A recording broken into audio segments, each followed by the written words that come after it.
Shazam! Fury of the Gods is directed by David F. Sandberg. I really, really like the first Shazam. I think it's a very, very solid origin story that had a lot of heart and a lot of amazing character. And I was curious to see what they could do with this sequel because the trailers didn't really do anything for me. I was still excited to see what they could do with the sequel to this. Too bad this movie was very okay. It kind of forgot what I liked a lot about the first Shazam, and what I liked about the first Shazam is that it was character heavy. You know, it had a little bit of a story to it, but the story was the character's journey, and that's what I really, really like about that film. And this movie just kind of forgot that and then was all story and God stuff. And that's not what I go to these movies for. I want to see, the Shazam family doing their thing. And we do get a little bit of that, but not nearly as much as I desired. We have a lot of time with these new villains here. They were very cliche by the numbers. I don't care what good actress or they get to play them. They're still cliche, forgettable stuff. That's the way I felt about Kang. Same thing here. I don't care if you like the actor playing them. They're forgettable, bland villains. Something I didn't love about the first Shazam is that Zachary Levi and Ansel Asher, I think that's his name, they didn't act very alike whenever they were in form. And it's even more obvious in this movie too because Ansel Asher's a little bit older here. You can just tell that age gap.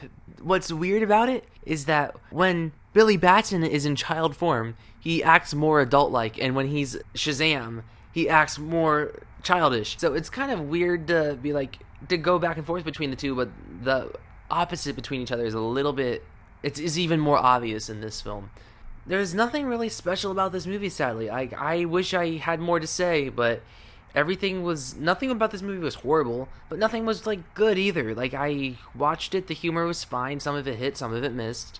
There was a solid joke or two that did make me really laugh. There's some visual gags I thought were really, really funny. Besides that, there was nothing very impressive. The CGI was okay. There was moments where that make you cringe really bad, but with the modern state of CGI, this was okay for modern state of CGI. For 5 years ago, this would have been trash, but for modern CGI, this was okay. And I did read that this was about half the budget of your average Marvel movie, so I think that's a good thing. That this does look better than Quantumania to me, and it was half the cost, so that's a good thing I could say. The movie goes by fast. The movie didn't drag. It didn't overstay its welcome. It is 2 hours 10 minutes, and that's a little bit of an ask when it comes to runtime, particularly for a movie that's geared more towards kids.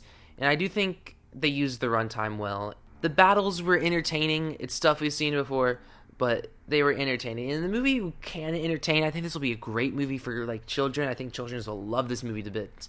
For any viewer that kind of wants a little bit more out of their comic book film besides jokes, and you're gonna leave this theater just wanting more.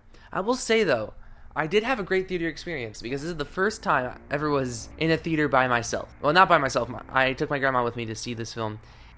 We were just having fun the whole time. We were talking. No, we weren't talking we were talking during the movie, but we weren't, getting distracted. We were able to say things at normal volume to each other like we normally would in the theater. We weren't, trust me, I would never talk through a movie like this. I always watch the movie, I say a comment or two, but I was able to say it at normal voice.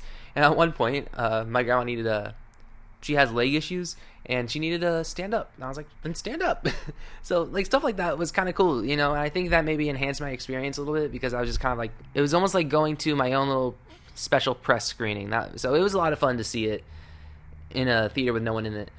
Like I said, I don't have a lot to say about this movie. I thought it was very predictable because the trailer showed way too much, and it's just a predictable story anyway. You're able to piece it together as you're watching it, and doesn't make for a particularly exhilarating watch. Yeah, I don't have much to say. Like I said, the movie was very mediocre, and that kind of mediocre where it's so mediocre I kind of wish it was worse so I can be like, they tried at something. So yeah, I'm going to give Shazam! Fury of the Gods a 5.3 out of 10. I think this year 2023 so far has been the year of superhero fatigue. And I just really hope that Guardians 3 makes a turn. You know what? I know Guardians 3 will make a turn because in James Gunn I trust. He's a great filmmaker, and Guardians 3 will be great. It's just, so far this year, superhero content, not been the best. Because when you look at my 2023 list, the bottom two are both comic book films now. So that's not fun.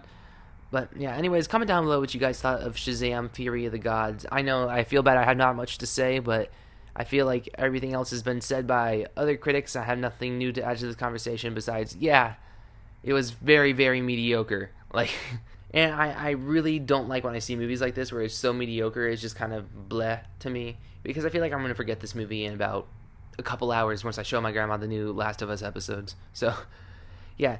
Anyways, like I said, comment down below what you guys thought. So, yeah, like, share, subscribe, and stuff like that. And adios.